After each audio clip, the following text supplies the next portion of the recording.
नमस्कार, कार्यक्रम कल 24 मा स्वागत छ। म राजीव खत्री। युग सुहाउँदो गुणस्तरीय शिक्षा हामीले हाम्रो बालबालिकाका लागि दिन सकेका छैनौं। केही निजी विद्यालयलाई छाड्ने हो भने 80% बालबालिका सामुदायिक विद्यालयमा अध्ययन गर्छन्। उनीहरूले पाएको शिक्षाको गुणस्तर टिठ लाग्दो छ।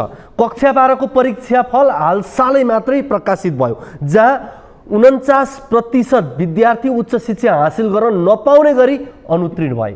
शिक्षाको यस्तो दुखद स्थिति देखेर हाम्रो देशका शिक्षा मन्त्रीलाई लाज पो लाग्दैन।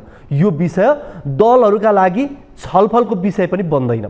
यता साउसँग 36% ब्याजमा लिएको ऋण मेन पावर सञ्चालकलाई बुझाएर वैदेशिक रोजगारीमा जानेहरूको अवस्था पीडा र राज्यकै निकायबाट हुने अपमान र ज्यादती बेहिसाब छ। फ्री भिसा र फ्री टिकट त प्रधानमन्त्रीकै पत्नी प्रधानमन्त्री भइसकेकाहरूले कब्जा गर्दा रहेछन्, त्यो थाहा भइसकेकै छ।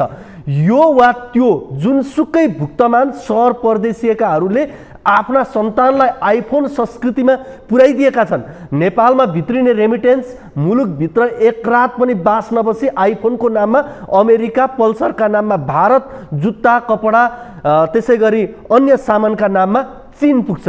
कदाचित यो देशमा विदेशीकाहरूले पठाएको रेमिटेन्स हुँदैन थियो भने श्रीलङ्काको नियति पहिले नै नेपालले भोगिसक्थ्यो।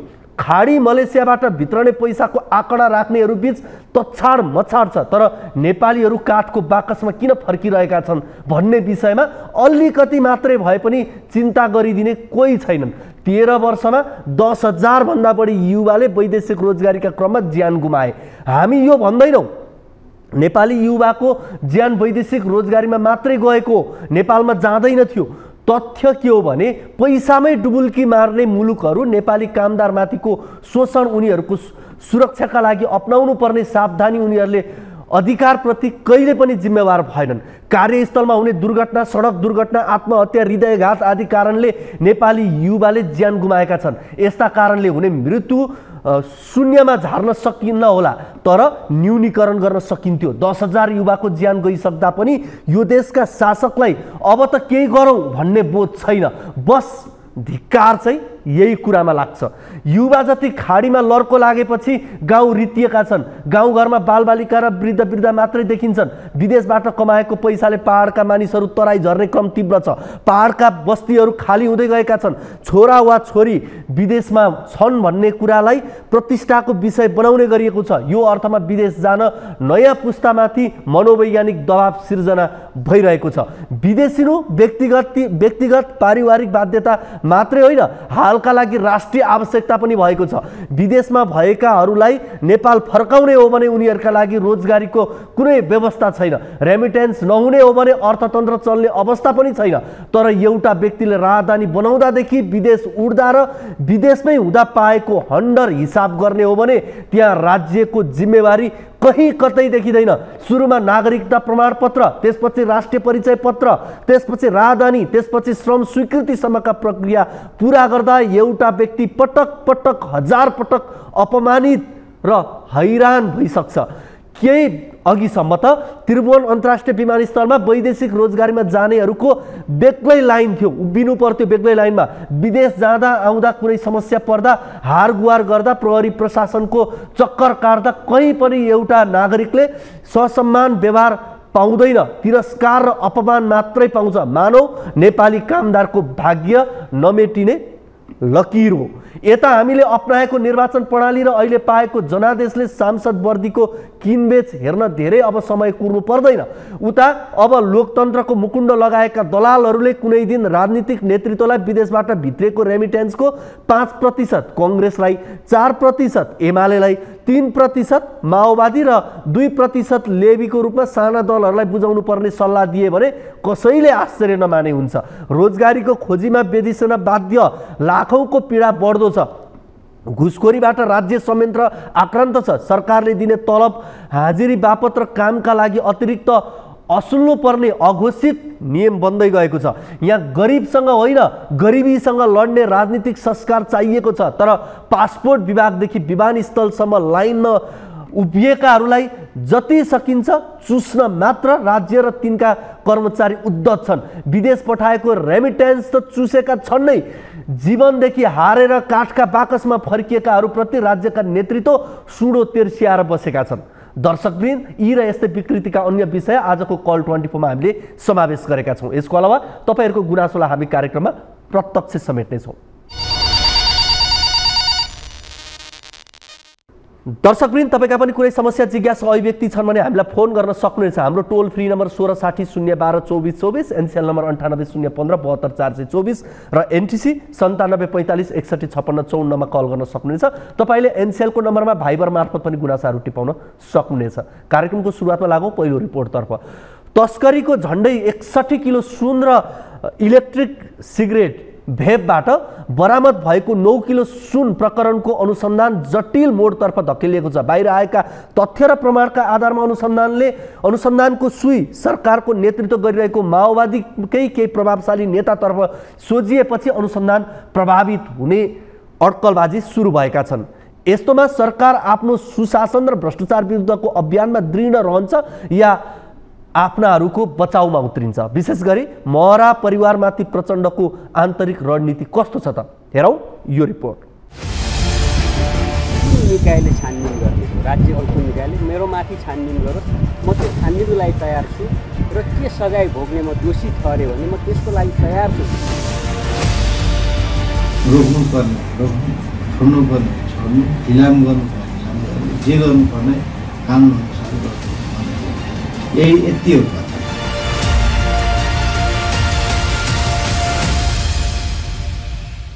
झण्डै 61 किलो सुन र त्यसअघि इलेक्ट्रिक सिगरेट भेपबाट बरामद भएको 9 किलो सुन प्रकरणमा माओवादी उपाध्यक्ष कृष्ण बहादुर महरा र उपमहासचिव वर्षमान पुनको नाम सतहमा छ। अझ भनौं, केन्द्रीय अनुसन्धान ब्युरो सीआईबी को अनुसन्धानको पारो सरकारको नेतृत्व गरिरहेको पार्टीकै केही प्रभावशाली नेताहरूतर्फ सोझिएको छ। यसो त यी दुई प्रकरणको अनुसन्धान तीव्र रूपमा अगाडि बढ्न नसकेको आरोप लागिरहेका बेला माओवादीकै नेताहरूको संलग्नता खुल्दै जानुले अनुसन्धान प्रक्रियामाथि नै संशय पैदा भएको छ। सीआईबी को प्रतिवेदनमा 9 केजी सुन तस्करीमा कृष्णबहादुर महरा पूर्व सभामुख नेकपा माओवादी केन्द्रका उपाध्यक्ष उहाँको बाबु छोराको पटक पटक सम्पर्क सम्बन्ध भएका कुरा मिडिया शक्तिशाली थियो र यो विषय सार्वजनिक भयो। यस्ता नखुलेका लुकेका कयौं विषयहरू छन् जो बाहिर उजागर भएको छैन। त्यस्तो उजागर भएको विषयलाई समेत सीआईबीले मुद्दा दायर गर्दैन। सीआईबीले मुद्दा दायर गर्नका लागि सरकार वकिललाई भन्न सक्दैन। भेप काण्डमा जोडिएका महराले त आफ्नो र छोराहरू निर्मल र राहुलको फोनबाट समेत बारम्बार तस्करहरूसँग संवाद गरेको सीआईबी को प्रतिवेदनमै उल्लेख छ। बाहिर आएका तथ्य र प्रमाणले पनि उनको संलग्नतालाई बल पुर्याएको छ। तर पनि अभियोजन पत्रमा उनको नाम नपठाएको भन्दै विपक्षीहरूले विरोध गरिरहेका छन्। यद्यपि माओवादी नेताहरू भने आफूहरू अनुसन्धानमा सघाउन तयार रहेको सार्वजनिक अभिव्यक्ति दिँदै हिँडिरहेका छन्। इलाम गर्नुपर्ने जे गर्नुपर्ने कानुन अनुसार गर्नु, यति हो। कुन निकायले छानबिन गर्ने हो, राज्य अर्को निकायले मेरो माथि छानबिन गरोस्, म त्यो छानबिनको लागि तयार छु र के सजाय भोग्ने म दोषी ठहरे भने म त्यसको लागि तयार छु। यता सीआईबीले गरिरहेको अनुसन्धान माथिल्लो तहसम्म पुग्न नसकेको भन्दै आलोचना समेत हुन थालेको छ। यसरी तथ्यगत कनेक्सनहरू सार्वजनिक भइसक्दा पनि सीआईबीलाई के प्रमाण पुगेन? कतै प्रधानमन्त्री र गृहमन्त्रीबाटै सीआईबी माथि दबाव त सृजना भइरहेको छैन? प्रश्न उठ्नु स्वाभाविक नै हो। यद्यपि नेपाल प्रहरीका प्रवक्ता कुबेर कडायतले अनुसन्धानमा कसैको दबावमा भन्दा पनि प्रमाणका आधारमा कदम चालिने दावी गरिरहेका छन्। अनुसन्धानमा यो कोसँग भन्ने सरकार राख्दैन, यसले चाहिँ प्रमाण खोज्छ, प्रमाणको आधारमा मान्छे खोज्छ, त्यति नै हो। भ्रष्टाचार र सुशासन विरुद्ध उभिएर परीक्षा दिइरहेका प्रधानमन्त्री पुष्पकमल दाहाल प्रचण्डले महरा र पुनमाथि अनुसन्धानको डण्डा चलाउन सक्छन् या सक्दैनन् त्यो आगामी दिनले नै देखाउला। तर यति ठूलो प्रकरणमा सरकारमाथि नै प्रश्न चिन्ह खडा भइरहेका बेला प्रधानमन्त्री र गृहमन्त्रीले समयमै आवश्यक कदम चाल्न नसके सरकारमाथिको विश्वसनीयता घट्नेमा भने दुई मत छैन। अब अर्को प्रसङ्गतर्फ जाउँ। कक्षा 11 अध्ययनका लागि काठमाडौँ महानगरपालिकाले प्रदान गर्ने छात्रवृत्तिमा चरम मनपरी र लापरवाही भएको भन्दै यति बेला महानगर प्रमुख बालेन्द्र शाह बालेनको चौतर्फी आलोचना भइरहेको छ। एसईमा प्राप्त नतिजा अर्थात् जीपीए को कुनै मूल्याङ्कन नगरिएको र छात्रवृत्तिका लागि दिएको परीक्षामा प्राप्त अङ्कको समेत न वैज्ञानिक न व्यवहारिक मूल्याङ्कन गरिएको भन्दै चौतर्फी आलोचना भइरहेको छ। अझ परीक्षामा पाएको अङ्कको आधारमा भन्दा पनि कोटा सिस्टमको आवरणमा आफूलाई अघि सारेको अभिभावकहरूले आरोप लगाएका छन्। बालेन नेतृत्वको महानगरको यस किसिमको मनपरीबारे प्रश्न गर्दा महानगर आबद्ध कोही पनि मुख खोल्न चाहँदैनन्। हेरौँ यो रिपोर्ट।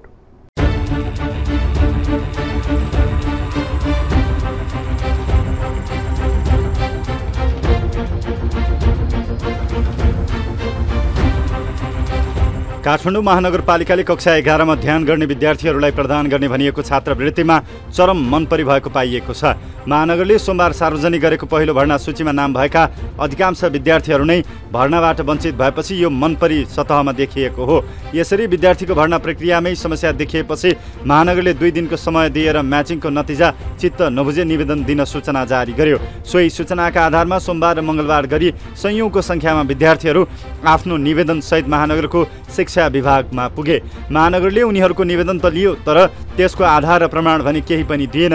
निवेदनका आधारमा बुधबार बिहानसम्म सबै समस्या समाधान गर्ने भनिए पनि त्यस्तो हुन सकेन। अहिले पनि विद्यार्थीहरू समस्या समाधान हुने अपेक्षासहित महानगरको कार्यालय धाउन छाडेका छैनन्। अहिले विद्यार्थी र अभिभावकहरू समस्या लिएर आउन थालेपछि गुनासो सुनवाईका लागि राखिएको फोन नम्बरहरूमा पनि कुनै प्रतिक्रिया नआउने त्यहाँ पुगेका विद्यार्थीहरूको गुनासो छ। हिमालयन व्हाइट हाउस इन्टरनेसनल कलेजमा मैले मेरो नाम पनि निस्क्यो अनि निस्केपछि म त्यही दिन हिमालयन व्हाइट हाउसमा इन्टरनेसनल कलेजमा गएँ अनि त्यहाँ गएपछि कन्फर्मेसन लेटर चाहियो रे अनि एडमिसन गर्छु त्यस्तोहरू मतलब गुनासोहरू आयो। अनि गुनासो आउँदा त्यो महानगरको पनि नोटिस थियो कि 29 गते मतलब हाम्रो फर्स्ट एडमिसन स्टार्ट सुरु हुन्छ अनि 29 गते सुरु हुन्छ भन्ने गरियो। मैले हिजो पनि महानगरमा कल गर्दा 4-5 वटामा त्यो कल गर्दा स्विच अफ आइरहेछन्। विद्यार्थीहरूका अनुसार महानगरले छात्रवृत्ति परीक्षामा पाएको अङ्क र क्षमताका आधारमा भन्दा पनि कोटा प्रणालीका नाममा आफ्ना मान्छेहरू अघि सार्ने गरेको आरोप लगाएका छन्। आफ्नो गुनासो सम्बोधनको अपेक्षासहित बुधबार महानगरको कार्यालयमा पुगेका निराजन शाहको अनुसार विज्ञान विषयमा आवेदन दिनेहरूको नाम व्यवस्थापन संकायमा राखिदिएको छ। धेरै अङ्क ल्याउने विद्यार्थीहरूलाई छात्रवृत्ति नदिएको तर थोरै अङ्क ल्याउनेहरूले राम्रो कलेजमा भर्ना पाएको जस्तो समस्या आफूहरूले भोग्नु परेको सुनाए। म हिजो युनिक्लबमा गएको थिएँ। युनिक्लब कलेजमा यहाँ कमलादीमा छ अनि उहाँले मसँग 30,000 माग्नुभयो, 30,000 एडमिसन लाग्छ भनेर। अनि अरू पनि धेरै कलेजहरू छ, मलाई पनि फोन आउँछ, मलाई पनि मेसेज आएको थियो कि दाइ मलाई जेबिर इन्टरनेसनलबाट ल्याब फी मागिरहेछ, ट्युसन फी मागिरहेछ, अरू मागिरहेको छैन। अनि मतलब महानगरले तोकिसकेपछि त एउटा पनि फी नलिनुपर्ने हो नि त, अनि किन फी मागिरहेछ के। अनि अर्को कुरा हिजो आएको थियो नोटिसमा 5 जनाको नम्बर हालेको थियो के। 5 जनाको नम्बरमा हामीले प्रब्लम छ हामीले सोध्न त मिल्छ नि, अनि सोधे पनि फोन काटिदिन्छ। विद्यार्थी र तिनका अभिभावकहरूले कोटा सिस्टमको नाममा योग्यमाथि अन्याय भएको गुनासो गरिरहेका बेला महानगरले भने प्राविधिक त्रुटिका कारण समस्या देखिएको भन्दै पन्सिन खोजिरहेको छ। छात्रवृत्तिमा देखिएको अनियमितता र कोटा सिस्टमको नाममा योग्य विद्यार्थीलाई बाइपास गरिएको आरोप के हो भनी हामीले महानगरका अधिकारीलाई बुझ्न खोजेका छौँ, तर यसबारे कुनै जवाफ दिन चाहन्न महानगरका शिक्षा विभागका प्रमुख सीताराम कोइरालासँग यसबारे बुझ्न खोज्दा उनले पनि प्राविधिक कुरा मात्रै हो, हामी समाधानको प्रयासमा छौँ भन्दै टारे। अफिसमा टाइम लाग्छ, म यहाँ एउटा रिजल्टको प्रोसेसमा यहाँ भिड भएर काम गर्न निस्केको म बाहिर काम गर्न निस्केको म अफिसबाट अरूका पाउँदा त्यही काम गर्नको लागि त्यहाँ भिड भएर म बाहिर निस्केको छ। म एकछिन त्यहीँ आएपछि भेट्न पाइएला नि त सरलाई 1 मिनट। यहाँ त पाउँदैन, म 1-1.5 घन्टामा कोपीमा बसेको छु अहिले। ए हो र? हजुर भोलि गरौँ न है। छात्रवृत्तिमा कमजोरीको विषय सार्वजनिक भएपछि पछिल्लो 2 दिन यता महानगर प्रमुख बालेन निरन्तर छलफलमा जुटिरहेका छन्। उनले छात्रवृत्तिमा देखिएको समस्या कसरी बाहिरियो भन्दै कर्मचारीमाथि हप्की दप्की गरिरहेको समेत बताइन्छ। आफू विरुद्ध नै प्रश्न उठ्न थालेपछि उनले पछिल्ला 2 वटा कार्यपालिका बैठक लाइभ नगरेको धेरैको बुझाइ छ। यस्ता विविध पक्षलाई विश्लेषण गर्नेहरूले बालेन गल्ती सच्याएर अगाडि बढ्ने बाटोमा भन्दा आफ्ना कमजोरीलाई ढाकछोप गर्नेतर्फ उद्धत देखिन थालेका छन् भन्ने गरेका छन्। बालेनले छात्रवृत्तिमा थालेको कदम राम्रो भए पनि कार्यान्वयन पक्षमा देखिएको मनपरी र लापरवाहीले धेरै विद्यार्थीको मानसिकतामा सोझो असर परेको छ। बाल मनोविज्ञानमा परेको यस क्षतिलाई बालेनले हलुका रूपमा नलिँदा उपयुक्त हुन्छ कि? अब कुराकानी गरौँ महानगरपालिकाकै सन्दर्भ, महानगरका असफलताका कदमहरूको सन्दर्भ। काठमाडौँ महानगरपालिकाको सुव्यवस्थापन गर्छु भन्दै काठमाडौँ महानगरपालिकाका मेयर बालेन शाह विभिन्न काममा एक्सनको शैलीमा उत्रिए। तर अहिले उनले थालेका प्राय काम लथालिङ्ग अवस्थामा छन्। सुरुवाती समयमा वा बटुलेर उनी अहिले आलोचित हुन थालेका छन्। अहिले एक्सनमा उत्रिने गरिएका कामबाट पनि उनी बिस्तारै ब्याक भइरहेको देखिन्छ। हेरौँ यो रिपोर्ट।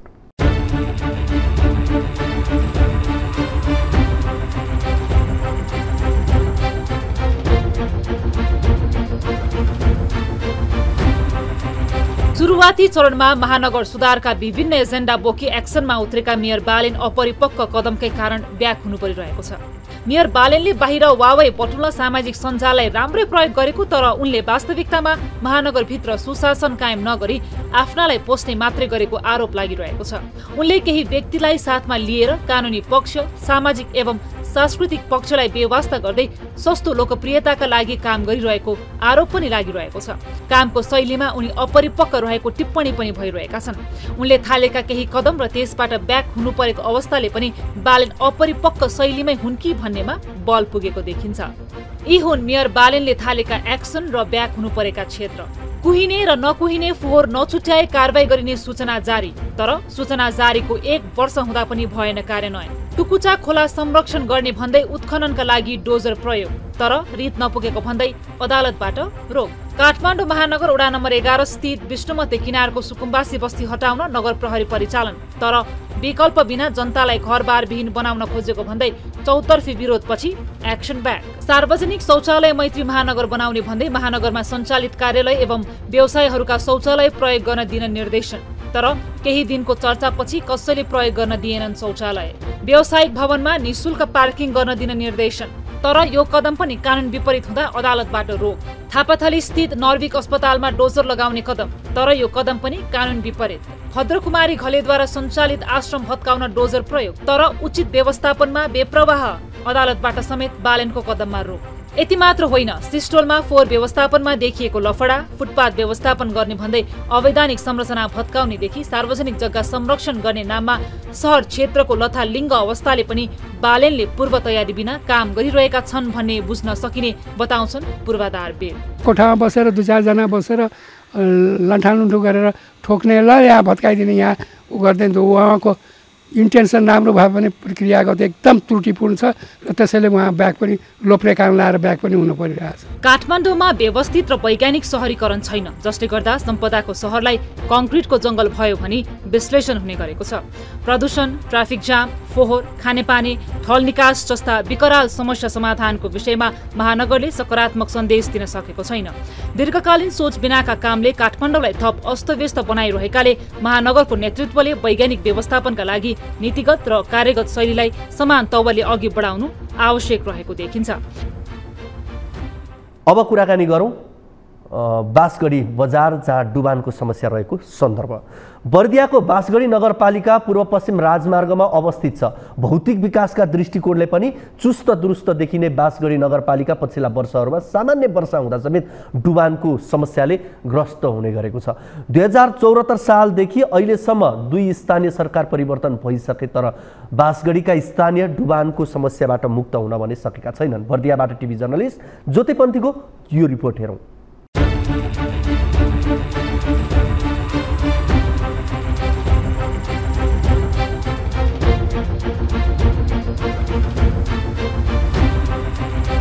बर्दियाको बाँसगढी नगरपालिका हरेक वर्ष डुबानमा पर्ने गर्छ, तर डुबानको समस्या समाधानका लागि न स्थानीय सरकारले कुनै प्रभावकारी कदम चालेको छ, न त प्रदेश अनि संघीय सरकारको ध्यान पुगेको छ। नागरिकको जीवन रक्षा राज्यको दायित्व भए पनि यस क्षेत्रका आम नागरिकहरूले सरकार भएको अनुभूति गर्न पाएका छैनन्। मेयर साहब आउनुभयो, हेर्नु पनि भयो, सबै कुरो भयो, तर काम गराइमा चाहिँ शैली मिलेन। जो प्राविधिकहरू छन् नि, जो गाडी चलाउने होला, यो नाली राम्रोसँग बनाइदियो है भनेर बनाउन लगाएको भए हुन्थ्यो, बन्थ्यो। फर्मालिटी मात्रै पुरा गरे, पुरा त्यो निकास राम्रो भएन। यसरी डुबेका मान्छेहरूलाई चाहिँ उद्धार गरून्, स्थानीय सरकारले हेरुन्। म चाहिँ यो यस्तो म जस्तो पीडित छु, त्यस्तो पीडित अब नहुन्। मलाई चाहिँ धेरै पीडा छ। मेरो चाहिँ सामान सबै नोक्सान भएको छ, घरभित्र पस्ने ठाउँ छैन, सब डुबेको छ, यस्तो छ।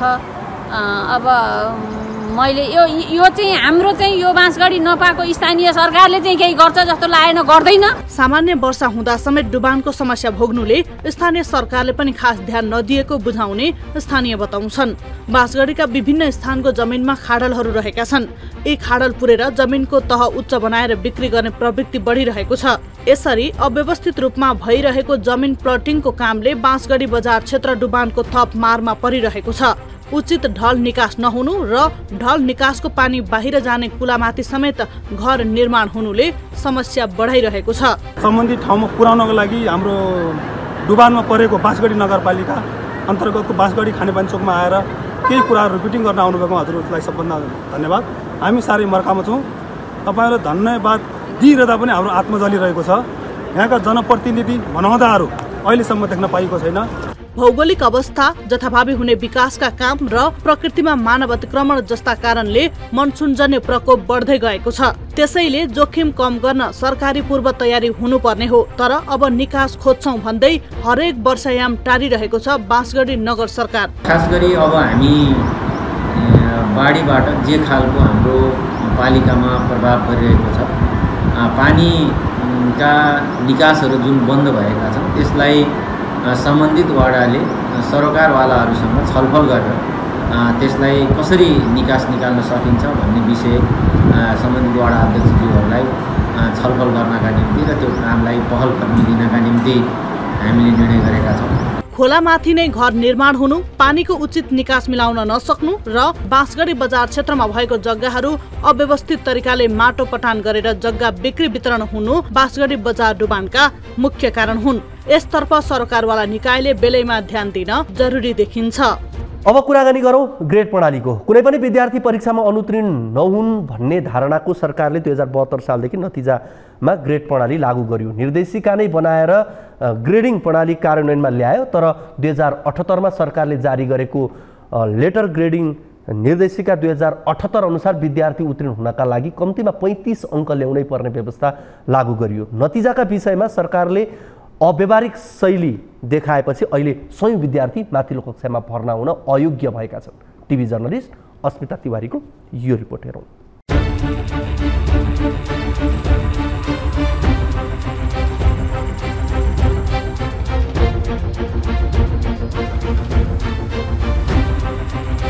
दुई 2078 मा शिक्षा विज्ञान तथा प्रविधि मन्त्रालयले कक्षा 1 देखि 12 सम्मका विद्यार्थीलाई एक किसिमको मापदण्ड लागू गर्दै माथिल्लो कक्षामा भर्ना हुन कम्तीमा 35 अङ्क ल्याउनै पर्ने व्यवस्था लागू गरेको थियो। विद्यार्थीको सिकाइ सक्षमतालाई यथारूपमा प्रमाणीकरण गर्ने, शैक्षिक क्षतिलाई न्यूनीकरण गर्दै शैक्षिक गुणस्तर वृद्धि गर्ने र एकल विषय प्रमाणीकरणका माध्यमबाट विद्यार्थीको बहुबौद्धिकताका आधारमा सिकाइको अवसर प्रदान गर्ने उद्देश्यले विद्यार्थीलाई 8 वर्गमा वर्गीकरण गर्न लेटर ग्रेडिङ निर्देशिका 2078 जारी गरियो। यस निर्देशिका अनुसार विद्यार्थीले ग्रेडका आधारमा विषय छनौट गरी अध्ययन गर्न पाउनेछन्। तर सैद्धान्तिक तर्फ कम्तीमा 35% अङ्क नल्याउने विद्यार्थी नन ग्रेडेड अन्तर्गतमा पर्छन्। यो वर्गका विद्यार्थीले माथिल्लो कक्षामा भर्ना हुन पाउँदैनन्। हालै मात्र राष्ट्रिय परीक्षा बोर्डले सार्वजनिक गरेको कक्षा 12 को नतिजा अनुसार 49% विद्यार्थी नन ग्रेडेड अर्थात् अनुत्तीर्ण भएका छन्। परीक्षा दिएका 4,47,000 विद्यार्थी मध्ये 1,82,000 परीक्षार्थी अनुत्तीर्ण भएका छन्। यी 1,82,000 विद्यार्थीले उच्च शिक्षाका लागि कुनै पनि विषयमा भर्ना पाउने छैनन्। कक्षा 12 मा जस्तै अन्य तहमा पनि कैयौं विद्यार्थी भर्ना हुन अयोग्य भएका छन्। यसरी विद्यार्थी ग्रेडका आधारमा पनि माथिल्लो तहमा भर्ना हुन नसकेपछि ग्रेड प्रणालीको औचित्यमाथि नै प्रश्न उठेको छ। ग्रेडिङ भने वास्तवमा फेल हुने होइन, ग्रेडिङ भनेको वर्गीकरण गर्ने हो। त्यो भनेको कसो भने हातकौला जस्तै हो। यो कान्छीौँला फेल भए होइन, बुढीौँला सफा भए पनि होइन। त्यो भनेको के हो भनेदेखि चाहिँ तिनीहरू ग्रेड फरक फरक हुन् तर उत्तिकै महत्त्वपूर्ण छन् भने हो। त्यो बुझाउन सकिएन। परिणाम के भयो भन्दाखेरि चाहिँ त्यो ए आउने अब्बल यी आउने खतम भनेर भन्ने दृष्टिकोण बनाइयो। बडो गल्ती दृष्टिकोण हो। विगतका वर्षको तुलनामा ग्रेड प्रणाली लागू भएपछि नतिजामा सुधार आएको सरकारवालाको भनाइ छ।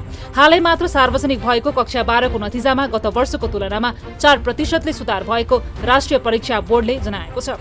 त्यस्तै गत असारमा सार्वजनिक भएको एसईई को नतिजामा पनि उल्लेख्य सुधार भएको थियो। यसरी नतिजाको अवस्था हेर्दा पछिल्लो वर्षमा केही सुधार देखिए पनि अयोग्य विद्यार्थीको संख्या पनि उत्तिकै बढेकाले नतिजा सुधार सन्तोषजनक भन्न नमिल्ने अवस्था छ। मुख्य कुरो चाहिँ कक्षा कोठाको पठन पाठनमा नै सुधार नगरेसम्म हामीले परीक्षामा नतिजा निस्क्यो, नतिजामा थोरै धेरै आयो भनेर चाहिँ यो मात्रै छलफल गर्नु उपयुक्त हुँदैन। यो एउटा आधार हो। यो चाहिँ किन आयो त, किन चाहिँ विद्यार्थीले कम नतिजा ल्याए, किन राम्रो गर्न सकेनन्, किन धेरै विद्यार्थीले ग्रेड प्राप्त गर्न सकेनन् भन्ने कुराहरू अब यसलाई चाहिँ स्थानीय पालिकासम्म विद्यालयसम्म छलफल गर्नुपर्छ। शिक्षा मन्त्रालयले 1.6 GPA ल्याउने विद्यार्थीलाई प्राविधिक शिक्षा पढ्ने अनुमति दिएको छ। तर लोकसेवा आयोगले सरकारी जागिरका लागि 2 GPA नल्याएको विद्यार्थी योग्य नहुने प्रावधान राखेको छ। विद्यार्थीको योग्यता वर्गीकरण राम्रो पक्ष नै हो, तर यसको प्रभावकारिता उच्च बनाउन विद्यार्थीको पढाइ सुधारमा योजनाबद्ध कदम आवश्यक देखिन्छ।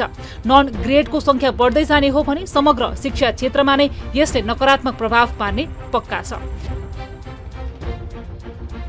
अब कुराकानी गरौँ डेङ्गीको। देशभर डेङ्गी संक्रमण बढ्दो क्रममा छ। वर्षा सुरु भइसकै फैलिन सुरु गरेको डेङ्गी संक्रमणले धरानमा महामारीकै रूप लिएको छ। डेङ्गी संक्रमण अझै पनि केही महिना फैलन सक्ने जोखिम रहेकाले संक्रमणबाट जोगिन चिकित्सकहरूले सुझाव दिएका छन्। यो रिपोर्ट हेरौँ।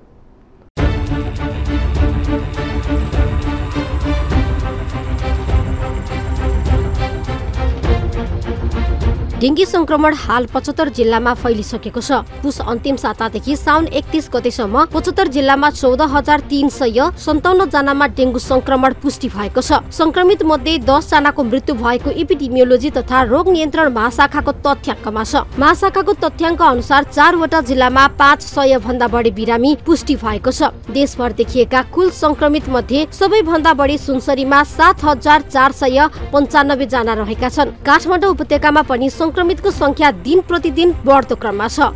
डेङ्गी संक्रमण भएमा कस्ता लक्षण देखिन्छन् त? उच्च ज्वरो, जिउ दुख्ने, आँखाको गेडी तथा पछिल्लो भाग दुख्ने, जोर्नी दुख्ने, शरीरमा बिमिरा आउने, वाकवाकी लाग्ने, पेट दुख्ने, नाक वा गिजाबाट रगत बग्ने, शरीरमा रगत जमेको दागहरू देखा पर्ने, बेहोस हुने जस्ता लक्षण देखा पर्दछ। एडिस इजिप्टाई जातको पोथी लामखुट्टेको टोकाइबाट सर्ने डेङ्गी संक्रमण जुनसुकै उमेर समूहलाई पनि हुन सक्छ। यसको संक्रमण गराउने लामखुट्टेले सफा पानीमा अन्डा पार्ने भएकाले ग्रामीणमा भन्दा शहरी क्षेत्रमा यसको प्रकोप बढी देखिएको छ। डेङ्गी संक्रमणबाट जोगिने उपाय: लामखुट्टेको टोकाइबाट बच्ने, लामखुट्टेको वृद्धि विकास रोक्ने, गमला, फुलदानी, ड्रम, टायर आदिमा पानी जम्न नदिने, घर तथा कार्यालय वरिपरि पानी जम्न नदिने र सफा सुग्घर राख्ने। डेङ्गी गराउने लामखुट्टेले प्राय जसो दिउँसो टोक्ने भएकाले पुरा बाहुला भएको वा शरीर ढाक्ने लुगा लगाउने। डेङ्गी संक्रमण भएमा के गर्ने के नगर्ने? बिरामी भइसकेपछि लक्षणका आधारमा उपचारमा जाने, घरमै बसेर उपचार गर्ने सल्लाह दिएमा ज्वरो घटाउनका लागि र जिउ दुखीको कम गर्नका लागि प्यारासिटामोल बाहेक ब्रुफिन र एस्पिरिन जस्ता अन्य औषधिको सेवन नगर्ने, प्रशस्त झोलिलो खानेकुरा खाने, कम्तीमा 1 जना वयस्कले 5 चिया गिलास भन्दा बढी पानी पिउने, तर पानी मात्र बढी नपिउने। यसले लवणको मात्रा अनियन्त्रित हुन सक्छ। एन्टिबायोटिक औषधिको प्रयोग जथाभावी नगर्ने। डेङ्गी संक्रमणको कुनै औषधि तथा खोप बनेको छैन, त्यसैले संक्रमणबाट जोगिनु नै यसको सबैभन्दा ठूलो उपचार हो।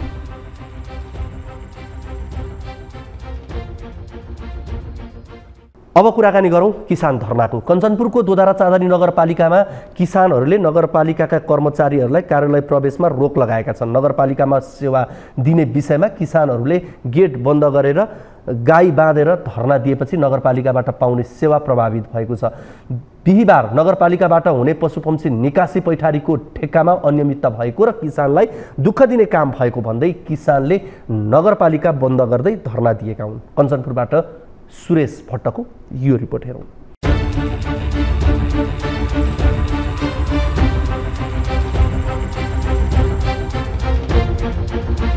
यो कञ्चनपुरको दोधरा चाँदनी नगरपालिकाको कार्यालय हो। किसानहरूले नगरपालिकाका कर्मचारीलाई कार्यालय प्रवेशमा रोक लगाएपछि बिहिबार कार्यालयमा दिइने सेवा नै अवरुद्ध बन्यो। दोधरा चाँदनी नगरपालिकामा 100 कुखुरा फार्म, 50 गाई फार्म, 70 वटा बाख्रा फार्म रहेको छन्, जसको निकासी पैठारीको कर उठाउने हो भने वार्षिक 12 लाख हुने र नगरपालिकाले 60,000 रुपैयाँमा ठेक्का दिएपछि नगरपालिकामा धरना दिएको हिमांशु पोल्ट्री फार्मका सञ्चालक भरत दत्त भट्ट बताउँछन्। गाई भैँसी र तपाईको छ अन्यहरूको 100 भनेको छ भने त्यसको पनि मोटामोटी गर्ने हो भने 20-30 हजार रुपैयाँ चाहिँ पर मन्थ उठ्छ भने वर्षमा महिनामा तपाईको 1,30,000 रुपैयाँ जति उठ्यो भने 12 महिनामा तपाईँको 12 अनि 30.3 30 दुना 60 भने 12,60,000 रुपियाँ उठ्ने ठेका अनि तपाईँको यहाँको कार्यालय नगर प्रमुख र अन्य आन्तरिक सङ्कलन समितिले यहाँको कुनै पनि किसान व्यवसायीहरू र यहाँको पशुपन्छी विभागलाई पनि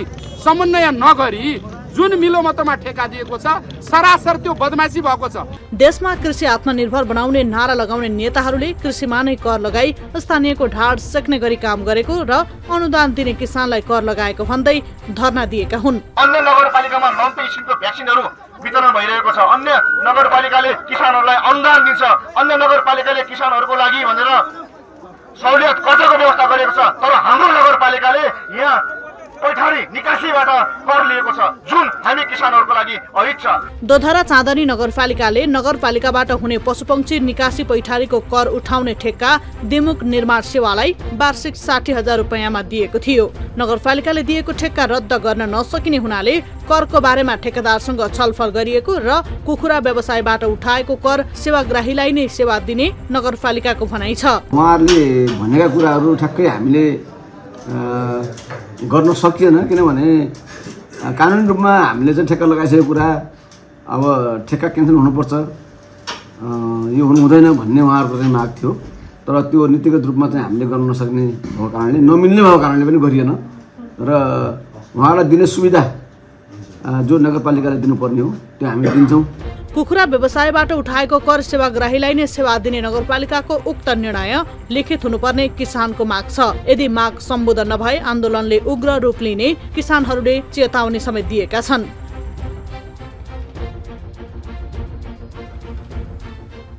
अब लागौँ अन्तिम प्रसङ्गतर्फ। नेटवर्कको पीडा। मुलुक सङ्घीयता शासन प्रणालीमा गएसँगै नेपाल सरकारले 77 जिल्लाकै सदरमुकाम सहित 753वटै स्थानीय तहमा सञ्चारको सुविधा पुर्याउने घोषणा गरेको थियो। तर सरकारको यस्तो घोषणाको 7 वर्ष पुग्न लाग्दा समेत केही जिल्ला र सदरमुकाममा नै सञ्चार सुविधा छैन। सुविधा दिने संस्थाले नै लापरवाही गरेपछि अहिले सञ्चारकै लागि समस्या भोगिरहेका छन् दार्चुलावासी। हेरौँ यो रिपोर्ट।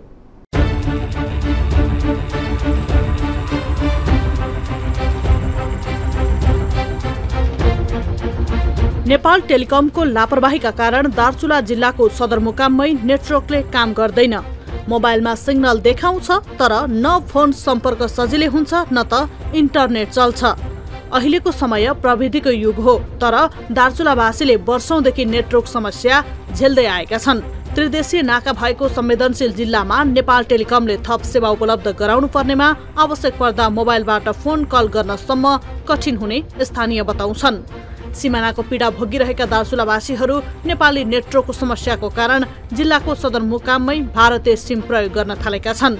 नेपाली भूमिमा भारतीय सञ्चार नेटवर्क प्रयोग गरिनुले यसको संवेदनशीलताको आकलन सहजै गर्न सकिन्छ।